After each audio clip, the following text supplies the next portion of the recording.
Hello नमस्ते everyone. आज म फेरि हजुरको सामु नयाँ भिडियो लिएर उपस्थित भएको छु। आजको टपिक भनेको चाहिँ हामी युएस अमेरिकाको लागि के चाहिन्छ फ्रम बेस टु एन्डसम्म सबै डिटेल दिन गइरहेको छु। जस्तै मेरो प्रिभियस भिडियोमा चाहिँ हजुरले अस्ट्रेलिया रिलेटेड अस्ट्रेलिया न्युजिल्यान्ड अब युकेहरू जाँदै हुनुहुन्छ भने चाहिँ त्यो भिडियो हेर्न सक्नुहुन्छ, मेरो प्रिभियस भिडियो हेर्न सक्नुहुन्छ। तर यसमा चाहिँ म कस्तो भने हजुरले युएस रिलेटेड के चाहिन्छ होइन, अब I-20 देखि लिएर भिजा प्रोसेसिङमा कति फिस लाग्छ, के लाग्छ, इच एन्ड एभ्री डिटेल भन्न गइरहेको छु। खासमा मैले युएसको लागि चाहिँ अहिले किन बनाइरहेको छु भनिसकेपछि यो पेन्डेमिकको बेलामा अस्ट्रेलियाको बोर्डर खुलेको छैन, युएसको पनि छैन, बट अहिले युएसको भिजा रेट निकै हाई छ अनि युएसले धेरै स्टुडेन्टहरूलाई लगी पनि रहेको छ, फिसहरू पनि एफोर्डेबल छ अस्ट्रेलिया भन्दै, स्कलरसिप टन्नै पाइरहेको हुन्छ युएसमा। एन्ड ओभरअल अहिले भिजा रेट चाहिँ म्याक्सिमम हाई भएर चाहिँ स्टुडेन्टहरूले भिजा युएसको लागि एप्लाई गर्दै हुनुहुन्छ। सो यताउतिको कुरा छोडिकन हामी सिधै जम्प गरौँ है त हाम्रो सेक्सनमा। फर्स्ट भनेको हाम्रो जसरी अस्ट्रेलिया न्युजिल्यान्ड युकेहरूको लागि चाहिँ अफर लेटर भनिन्छ, त्यस्तै गरी चाहिँ यो युएसएको लागि चाहिँ I-20 भनिन्छ। I-20 फर्म भनेको चाहिँ यो I-20 फर्म भरिसक्यो भन्नाले चाहिँ कसरी इनकेस हामीले I-20 फर्म पायो भने हामीले त्यहाँ कलेजमा एडमिसन पायो भने बुझ्दा हुन्छ है। सो I-20 को लागि फर्स्टमा भनेको चाहिँ हामीले कुन कलेजमा एप्लाई गर्दैछौँ, कुन युनिभर्सिटीमा एप्लाई गर्दैछौँ, अब जुन पनि कन्ट्रीको एप्लाई गर्दै हुनुहुन्छ नि फर्स्टमा हामीले त्यसको एप्लिकेसन फर्म हामीले अनलाइन पढ्न सक्छौँ। सुई भर्नुहोस् होइन त्यो एप्लिकेसन फर्म, एन्ड जुन कलेजको एप्लाई गर्दै हुनुहुन्छ एप्लिकेसन फर्म भर्नुहोस्। त्यो पछि एकाडेमिक रिक्वायरमेन्टमा चाहिँ कस्तो छ भने हाम्रो अस्ट्रेलिया न्युजिल्यान्डहरूले चाहिँ BC सम्म लिएको छ भने चाहिँ यसले चाहिँ B सम्म मात्रै लिएको छ, 60% अबभ हुनुपर्छ अनि त्यो चाहिँ B ग्रेड हुनुपर्छ है त। यसमा कुनै कलेजमा एकदम राम्रो कलेज युनिभर्सिटीमा एप्लाई गर्नुलाई B चाहिँ आएकै हुनुपर्छ GPA। यसले चाहिँ हाम्रो 3-4 वर्षको ग्याप आरामले एक्सेप्ट गरिन्छ है, युएसले के 3-4 वर्षको ग्याप आरामले एक्सेप्ट गरिन्छ। अनि इङ्ग्लिस प्रोफिसियन्सी भनेको चाहिँ हामीले आइएल्सहरू दिन्छौँ नि, यसमा पिटी गरेर हुँदैन, पिटी धेरै जसोले एक्सेप्ट गर्दैन। सो बेटर म के भन्छु भने पिटी गर्नुको साथै हामीले आइएल्स गरिदिँदा बेटर हुन्छ होइन। आइएल्स टोफेलहरू धेरै अप्सन्स हुन्छ, हजुरले कुन गर्नुहुन्छ त्यो हजुरको हातमा हुन्छ है। फर्स्टमा हामीले आइएल्स गर्दैछौँ भने चाहिँ ब्याचलरको लागि गर्दैछौँ भनिसकेपछि चाहिँ 6 चाहिँ चाहिन्छ है। 5.5सम्म ठिकै हो, 6सम्म पनि चाहिन्छ क्या। अहिलेको लेटेस्टमा चाहिँ आइएल्सको 6देखि लिएर 5.5देखि 6 चाहिँ मिनिमम चाहिन्छ ब्याचलरको लागि। अनि पोस्ट ग्रेजुएट भनेको चाहिँ मास्टरहरूको लागि PhD त्यस्तोहरू गर्न जाँदै हुनुहुन्छ भनिसकेपछि ओभरअल 6 चाहिँ चाहिन्छ, 6भन्दा माथि नै चाहिन्छ भनौँ न। 7 अहिले त जस्तै अस्ट्रेलियाको लागि हामी 7 चाहिन्छ, यसमा 7 नै चाहिन्छ ब्याचलर पढ्नको लागि चाहिँ। टोफल गर्दै हुनुहुन्छ भने टोफल भनेको टोटल 120 मार्क्सको हो होइन। अनि हामी अन्डर ग्रेजुएट ब्याचलरको लागि 61 आए हुन्छ। अनि त्यसपछि पोस्ट ग्रेजुएटको लागि चाहिँ कम्तीमा 88 चाहिँ आउनु नै पर्छ यसको स्कोर। अर्को धेरै डिफ्रेन्स प्रोफिसियन्सी टेस्टहरू हुन्छ, फर इक्जाम्पल हामीले CAE PT त्यस्तोहरू पनि हुन्छ, तर इन्स्टिट्युसन अनुसार हुन्छ, कुनै कलेजले लिन्छ कुनै कलेजले लिँदैन। सो बेटर यता न उता गर्नुको साटा चाहिँ सिधै ट्याङ्गै आइएल्स दिनु, because it is really very easy होइन। आइएल्स रिलेटेड केही इन्फर्मेसन चाहिन्छ भनिसकेपछि पनि मेरो नेक्स्ट भिडियोमा अरू भिडियोजहरू पनि हेर्न सक्नुहुन्छ। मैले हजुरलाई प्रिभियस सेक्सनमा नै मैले आइएल्स रिलेटेड सबै इन्फर्मेसन भनिसकेको छु। C1 एडभान्स, C2 प्रोफिसियन्सी त्यस्तैहरू पनि हुन्छ होइन। अनि स्याटहरू हुन्छ, एक्ट हुन्छ। स्याट भनेको समथिङ मतलब भनौँ न, स्याटहरू सबै भनेको टेस्ट हो, त्यसले चाहिँ कसरी स्कलरसिप प्रोभाइड गर्नको लागि स्याटहरू दिन्छ, स्याट एक्टहरू। अनि यस्तो चाहिँ कस्तो भने 1600 जना स्टुडेन्टलाई स्कलरसिप प्रोभाइड गर्ने भन्ने कुरा हुन्छ होइन। 1600वटा कोटा खाली हुन्छ भनौँ न स्याटको लागि। अनि यसमा चाहिँ हाम्रो धेरै जस्तो 1100 भन्दा बढीको नेपालीहरूले चाहिँ नेपाली होइन सरी अब भनौँ न देशभरिमा 1100 जना मान्छेहरूले चाहिँ स्कलरसिपहरू आरामले निकालिरहेको हुन्छ। यताउति गर्नुभन्दा चाहिँ म सिम्पल रिकमेन्डेसन चाहिँ आइएल्स गर्नु है, किनभने सजिलो पनि छ, यताउति केही लफ्टा पनि भयो होइन। अनि हजुरको स्कोर एकाडेमिक निकै राम्रो छ भने चाहिँ स्कलरसिप उहाँलाई दिन्छ नै दिन्छ, स्कलरसिपलाई एप्लाई गरेर राख्नु पर्दैन। किनभने यसमा युएस भनेको scholarship for student it's the A1, म युएस नै रिकमेन्ड गर्छु है हजुरलाई। अनि चाहियो भने statement of purpose statement of purpose भनेको चाहिँ हजुरले कुन कोर्स पढ्न जाँदै हुनुहुन्छ, किन पढ्न जाँदै हुनुहुन्छ, किन त्यो इन्स्टिट्युसनमा पढ्न जानुहुन्छ, अब त्यो सकेपछि के गर्ने, कसो गर्ने सबै इन्फर्मेसन लेखेर हामीले पठाउनुपर्छ। एसओपी, त्यसलाई चाहिँ एसओपी भनिन्छ। जुन हामीले जुनै पनि कन्ट्री अप्लाई गर्नुलाई एसओपी इज मस्ट चाहिन्छ। अनि 5 नम्बरमा भनेको चाहिँ रिकमेन्डेसन लेटर। रिकमेन्डेसन लेटर भनेको चाहिँ हामीलाई कलेजले नै दिनुहुन्छ होइन। अब रिकमेन्डेसन लेटर हामीले कलेजमा माग्यो भने हामीले युनिभर्सिटी अब कलेज युनिभर्सिटीलाई एप्लाई गर्नु चाहिँ हामीले +2 मा रिकमेन्डेसन लेटर हामीलाई दिएको नै हुन्छ होइन। त्यसमा चाहिँ कुन पढाइमा कस्तो थियो पर्फर्मेन्स, उसको सब्जेक्टमा ओभरअल कस्तो पर्फर्मेन्स थियो, त्यो सबै रिकमेन्डेसन लेटरमा नै लेखेको हुन्छ। नम्बर 6 भनेको चाहिँ balance certificate. Balance certificate 1 day balance certificate Australia भन्दा त यो त निकै easy in terms of balance certificate. अब अस्ट्रेलियामा झन्झट छ अन्त income source they are proof of fund they has, अब यताउति गर्नुपर्छ भने यसमा केही छैन। जस्ट फर 1 दिनको लागि हजुरको ब्याङ्क अकाउन्टमा, हजुरको भएन हजुरको प्यारेन्ट्सको पनि ब्याङ्क अकाउन्टमा 35 देखि 40 लाख होइन, इन्क्लुडिङ ट्युसन फी होइन, तपाईँले त्यहाँ खर्च लाग्ने कति जति लाग्छ भने 40 देखि 50 लाख चाहिँ जम्मा भएको देखाउनुपर्छ। अनि त्यो जम्मा हजुरले 1 दिन कोहीसँग लोन मागेर वा जे गरेर नि 50 लाख जम्मा पार्नु, त्यही 50 लाख प्रिन्ट आउट गरिदिने, ब्याङ्कलाई माग्ने मेरो ब्याङ्क सर्टिफिकेट दिनु पर्यो भनेर भन्यो भने ब्याङ्कले दिन्छ हजुरलाई, त्यो लिने। अनि त्यो पछि सुई अब त्यो एउटा ब्यालेन्स सर्टिफिकेट मात्रै अब भनौँ न प्रुफ अफ फन्डहरू त्यस्तो केही छैन, त्यति भए पुग्छ भनौँ। इन्कम देखाउनको लागि चाहिँ यताउति यसको दाइले काम गर्छ, दाइ दिदी यस्तो यस्तो प्रपर्टीहरू देखाइराख्नु पर्दैन, एकदमै सजिलो छ होइन। 35 to 40 लाख हामीले देखाउनुपर्छ। अनि इनकेस स्टुडेन्टको ब्याङ्क अकाउन्टमा छ भने छुटेको र अब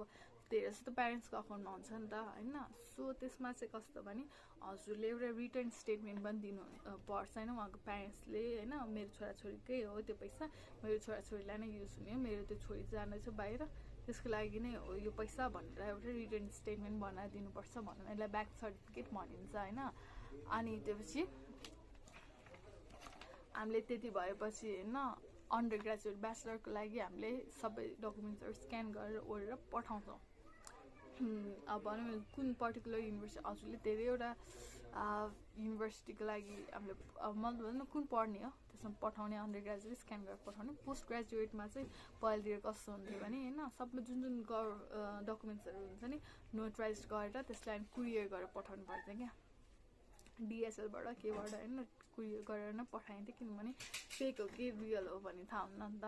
पहिला त्यस्तो डाउट गर्थ्यो, त्यो कुरियर गरेर पठाउँथ्यो। अनि त्यही कुरियर गर्दा यताउति गर्दा त्यो पहिला 1-2 महिना लाग्थ्यो भनेपछि अहिले चाहिँ कस्तो भने 7 देखि 15 दिनसम्म होइन। I-20 भर्ने बेला अब भनौँ न फिस लागिहाल्छ नि होइन, 30देखि लिएर 30 देखि $50 I-20 को फिसहरू लाग्छ होइन, त्यो दिनुपर्छ। अनि 7 days to 15 days भित्र हाम्रो I-20 आइपुग्छ। I-20 आइसकेपछि चाहिँ इन्टरभ्यू दिन जानुपर्छ भनौँ न। इन्टरभ्यू दिनुभन्दा अगाडि हामीले SCBIS सर्भिस फर्म भन्ने हुन्छ, त्यो हामीले फर्म भर्नुपर्छ। इन्टरभ्यू दिनुभन्दा SCBIS फी भन्ने चाहिँ होइन, सर्भिस फी भनेको चाहिँ हाम्रो स्टुडेन्टको एक्सचेन्ज भनौँ न एउटा फी हुन्छ होइन, $200 हो त्यसको फिस होइन। अनि नेपाली इन्भेस्टमेन्ट ब्याङ्क गएर चाहिँ भरिदिँदा हुन्छ। नेपाली इन्भेस्टमेन्ट ब्याङ्कमा इन्टरभ्यू हुनुको 1 घन्टा अब 1 दिन 24 आवर्स अगाडि, इन्टरभ्यूको 24 आवर्स अगाडि हामीले $200 सर्भिस फी अनि त्यसको एउटा फर्म भर्नुपर्छ, DS-160 फर्म भन्ने हुन्छ। त्यसलाई चाहिँ किन DS-160 फर्म भनिन्छ, त्यसमा हाम्रो सबै इन्फर्मेसन भनौँ न I-20 रिलेटेड सबै इन्फर्मेसन चाहिँ त्यो फर्ममा DS-160 फर्ममा इन्क्लुड हुन्छ। सो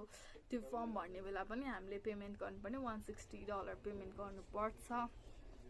त्यसको लागि पनि। अनि देन आफ्टर हामी इन्टरभ्यूको लागि जाँदैछौँ होइन,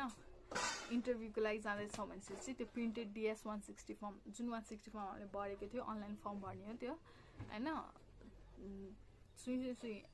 प्रिन्टेड DS-160 फर्म। अनि त्यसपछि अपोइन्टमेन्ट कन्फर्मेसन होइन, अपोइन्टमेन्ट बुक गरेको त्यो पेपर आउँछ, त्यो पेपर लगेर जानुपर्छ। ओरिजिनल पासपोर्ट लगेर जानुपर्छ, एकाडेमिक डकुमेन्ट्सहरू पनि सबै ओरिजिनल बोक्नुपर्छ। अनि ब्यालेन्स सर्टिफिकेट जुन हामीले युनिभर्सिटीलाई पठाएको छौँ नि होइन, यति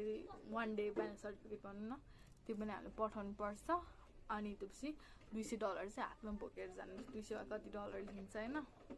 युनिभर्सिटी अनुसार एरिया हुन्छ युनिभर्सिटी मतलब $200 चाहिँ हाम्रो भिजाको फी हो हैन इन केस त्यति लगेर जानुपर्छ तर त्यो भन्दा अलिकति अगाडि पुगौँ है हजुरले DS 160 फर्म भर्दै हुनुहुन्छ भन्छ त्यो भन्दा त्यो भनेको त अनलाइन पेमेन्ट गर्नुपर्छ अनलाइन पेमेन्ट गर्नको लागि जसरी नेपाल अस्ट्रेलियाको लागि हामीले प्यान दर्ता बनाउँछौँ क्या एउटा स्टुडेन्टबाट हामीले फिस दिँदैछ भने स्टुडेन्टको एउटा प्यान दर्ता नै चाहिन्छ कम्पलसरी त्यस्तै गरी हाम्रो अमेरिकाकोमा जाँदादेखि चाहिँ CGI रेजिस्ट्रेसन नम्बर चाहिन्छ त्यो रेजिस्टर नम्बर भएपछि प्यान नम्बर चाहिँ यसमा चाहिँ CGI रेजिस्ट्रेसन नम्बर भइसकेपछि मात्रै हामीले के गर्नु मिल्छ फिस दिन मिल्छ भनौँ न हैन भिजा ग्रान्ट त्यसपछि त्यहाँ मेनली गाइस हजुरलाई म अर्को इम्पोर्टेन्ट नोटिस चाहिँ के दिन चाहन्छु भने जस्तो जे भयो नि हैन भिजा लाग्नुभन्दा अगाडि हजुरको बेसीमा लाग्ने भनेको 1 देखि 1.5 लाख भने 1 लाखदेखि 1.5 लाखसम्मको फिस लाग्ने है त्यति जुन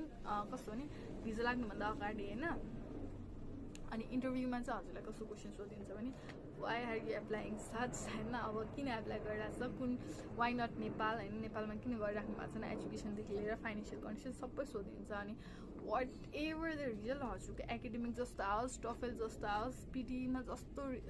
रिजल्ट आएको होस् होइन जति राम्रो रिजल्ट किन नआओस् होइन तर त्यो इन्टरभ्यूको बेला होइन हजुरलाई सोधिन्छ नि त इङ्ग्लिसमा सोधिन्छ सो हजुरले त्यसमा फुल कन्फिडेन्ससँग भन्न सक्नुभयो भने चाहिँ हजुरको भिसा 100% स्योर नै भनिन्छ होइन किनभने अहिले नेपालमा कस्तोसम्म भइरहेको छ नि 5वटा विषय लागेको स्टुडेन्ट है सबजना फिल लाग्यो त्यसलाई अब भनौँ ब्याक एक्जाम दिँदा पास त हुनु परेको होइन अभियसली पास हुनु पऱ्यो 5वटा एक्जाममा फिल भएको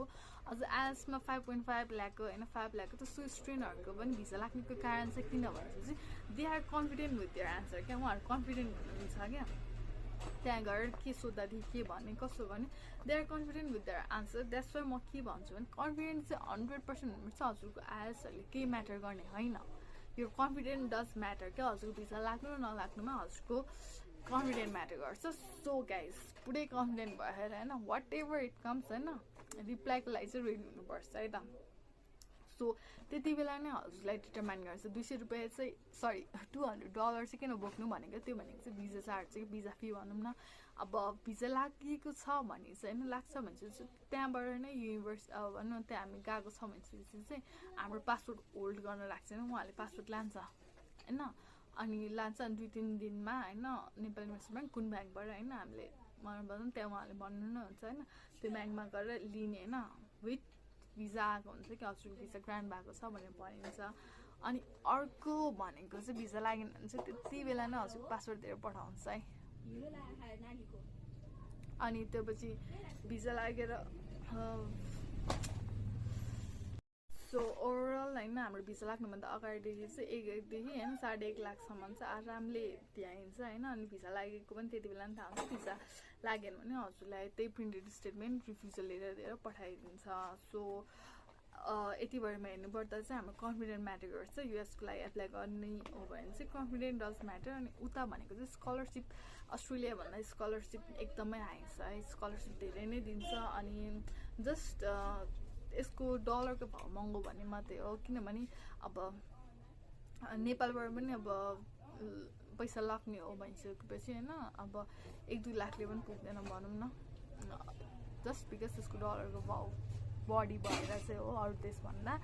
सो ओभरअल आई होप हजुरले सबै बुझ्नुभयो होला यसको लागि केही इन्फर्मेसन चाहिन्छ भने म हजुरलाई यता साइडमा लास्टमा भनौँ न 1 डे सर्टिफिकेट के चाहिन्छ म सबैको फोटो खिचेर सहित यही भिडियोमा म एड गरेर पठाउने छु हजुरलाई पठाइदिन्छु सो अल द बेस्ट फर्स्टमा पिटी दिनुहोस् हजुरको एक्जाम सकाउनुहोस् अनि देन आफ्टर युएसको लागि एप्लाई गर्दादेखि नै के बेस्ट हुन्छ अहिले भनेको हाई भिजा रेट पनि छ म चाहिँ एज अ स्टुडेन्ट चाहिँ के हजुरलाई रिफर गर्छु भनिसकेपछि युएस र अस्ट्रेलिया भनौँ न पिआरको लागि जुनमा मेरिट्स हुन्छ त्यसमा डिमेरिट्स पनि हुन्छ फाइदा छ नि बेफाइदा पनि हुन्छ सो गाइज युएस र अस्ट्रेलियाकोमा होइन दुइटै एउटै जस्तो हो होइन कोही कुनैमा बेटर हुन्छ नि कोही कुनैमा बेटर हुन्छ यसमा चाहिँ पिआरको लागि एकदम गाह्रो हुन्छ अस्ट्रेलियाको लागि पिआरको लागि सजिलो छ भने यसमा पिआरको लागि एकदमै गाह्रो हुन्छ मतलब भनौँ न यताउति गर्दा पिआरको लागि गाह्रो हुन्छ अनि अर्को भनेको डिपेन्डेन्ट लानलाई पनि एकदम गाह्रो हुन्छ अब हजुर म्यारिड हो भने चाहिँ त्यहाँ गएर भन्नुपर्छ नि म म्यारिड हो डिपेन्डेन्ट लान लाएको भनेर भन्नुपर्छ अनि उहाँहरूलाई नि होइन हजुरले जेनिर फिजिकल र इमोसनल सपोर्टको लागि लान आँटेको हो भनेर भन्नुभयो भने पनि होइन मेन्टल सपोर्टको लागि लान आँटेको भने उहाँलाई मन परेमा हुन्छ होइन उहाँलाई अब भनौँ न चित्त बुझेमा अब हजुरको भिजा उहाँले डिपेन्डेन्ट भिजा पनि एक्सेप्ट गर्नुहुन्छ चित्त बुझेन भने रिजेक्ट गर्नुहुन्छ तर अस्ट्रेलियामा डिपेन्डेन्टको लागि भिजा रेट निकै हाई छ भनौँ अनि क्राइम रेटमा पनि अमेरिकाको निकै हाई छ है क्राइम रेट पनि होइन बट फ्लेक्सिबिलिटीको नाममा अस्ट्रेलियाको होइन क्राइम रेट ढिलो सेक्युरिटी हाई छ भनौँ and as for international student अब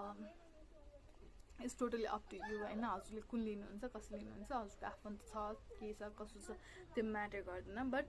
म्याटर गर्छ भने हजुरको सेल्फ कन्फिडेन्ट होइन हजुरको सेल्फ इस्टिम चाहिँ यति हुनुपर्छ कि द्याट म जुन देश छु जस्तो गरौँ I will work hard I will achieve my अब भनेर क्वालिफिकेसन सबै पढ्छु ब्याचलर स्याचलर सबै ऱ्याङ्क लिनु सघाउँछु अनि त्यसपछि मात्र कामको लागि अगाडि बढ्नु होला कस्तो भने स्टुडेन्टहरूले चाहिँ कामको सहित होइन पैसा कमाउनको लागि मात्रै जाने भने सोच्छ हो पैसा कमाउनु पर्छ तर हामीले 3 वर्ष त हो नि हाम्रो पढाइ होइन ब्याचलरको लागि भने 3 वर्ष मास्टरको लागि भने 1-2 वर्ष